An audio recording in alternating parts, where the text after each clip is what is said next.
আসসালামু আলাইকুম। ওয়ালাইকুম আসসালাম রহমতুল্লাহ বরকাত। আমার ছেলে এসএসসি পরীক্ষা দিতেছে।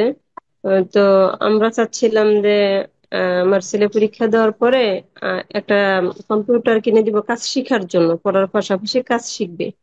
তো এখন আমার জানার বিষয় হচ্ছে এটা যে আমি তো দিতেছি কাজ শিখার জন্য, কিন্তু ছেলে যদি আল্লাহ না করো কখনো এটা দেয়া অনইসলামিক কিছু দেখে, তাহলে এটার জন্য কি আমি গুনাহগার হব কিনা? এই ক্ষেত্রে ওলামারা বলেছেন যে আপনি ছেলের রুমে দিবেন না, পার্সোনাল রুমে আপনি হলে রাখবেন, যাতে করে বাপ মায়ের চোখের সামনে যা কিছু করছে বাপ মায়ের চোখের সামনে বোঝা গেছে।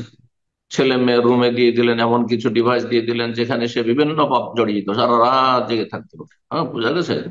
এটা জায়েজ নাই।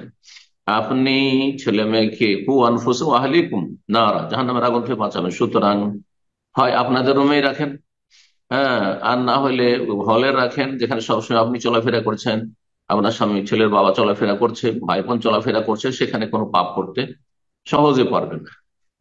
জি, তাহলে কোনো অসুবিধা নেই। তাহলে এইসব ডিভাইসের প্রয়োজন রয়েছে, মোবাইলের প্রয়োজন রয়েছে, আইপ্যাডের প্রয়োজন রয়েছে, ইত্যাদি ইত্যাদি প্রয়োজন রয়েছে, কম্পিউটার প্রয়োজন রয়েছে। জি, আল্লাহ তাআলা আলাম। আসসালামু আলাইকুম সম্মানিত স্যার। আসসালাম ওয়া রাহমাতুল্লাহ। বলেন। পশ্চিমবঙ্গ বর্ধমান থেকে বলছি। আমার জানার বিষয় হলো যে আমি বর্তমানে আমার বাবার দোকানে কর্মরত, সেখানে হিন্দু এলাকা। তো সেখানে দোকানের 15% মাল হিন্দুদের ওই পুজোর সামগ্রী কিছু আছে, আর বাদ বাকি সবই হালাল। তো এই মতো অবস্থায় আমি বাইরে যাওয়ার একটা সুযোগ পেয়েছি, কিন্তু বাড়ি থেকে আমাকে যেতে দিচ্ছে না। তারপরে বোঝানোর পর বাবা এবার রাজি হয়েছে। তো আমি এই মতো অবস্থায় বাইরে যাবো না ওখানেই থাকবো? এখানে থাকলে আমার কিছু বেনিফিট আছে, যেমন 5 ওয়াক্ত নামাজটা আমি মসজিদে গিয়ে পড়তে পারছি, কিন্তু বাইরে গেলে সেটা আমাকে কারখানাতেই পড়তে হবে, কি কারখানার ভেতরেই যে একটু একটু সময় বার করে পড়ে নিতে হবে। এই মতো অবস্থায় কি করবো এখানে আমি? যে আছেন, যে ওদের ওদের সামগ্রীগুলো রাখতে হচ্ছে পুজোর, ওইটা কি আপনার নিজের ব্যবসা না চাকরি করছেন? ওটা আমার নিজের, মানে বাবার দোকান।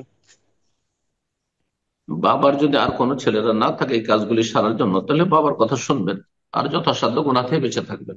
ব্যবসা যদি বাবার হয়ে থাকে তো ওনাকে নসিহা করবেন যে এই আসলে এই মাল সামান গুলো রাখা সরাসরি পুজো পাঠ শিরকি কর্মকাণ্ডের সাথে যদি সম্পর্কিত হয়, তাহলে এগুলোকে অ্যাভয়েড করবে, এগুলোকে বেঁচে থাকবেন, কারো রুজি হালাল হবে না। এগুলো বোঝাবেন, আর না বুঝে তো তার ব্যবসা, হ্যাঁ, তার সন্তুষ্টির জন্য সেখানে থাকবেন।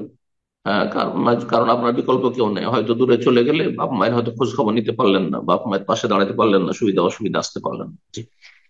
তবে যথাসাধ্য গুনাহগুলিতে বেঁচে থাকবেন। এখন কি ধরনের মাল সামগ্রী আছে সরাসরি সেগুলো উৎসর্গ করা হচ্ছে আল্লাহ ছাড়া অন্যের জন্য, তাহলে হারাম।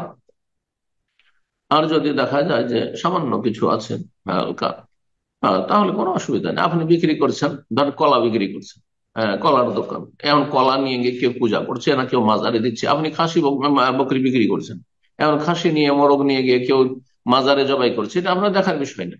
বোঝা গেছে। কিন্তু আপনি মাজারের সামনে খাসি বিক্রি করবেন আর কাস্টমার আসছে আর নিয়ে মাজারে জবাই করছে, তাহলে মোটেই ব্যবসা জায়েজ নেই, হারাম রুজি। জি।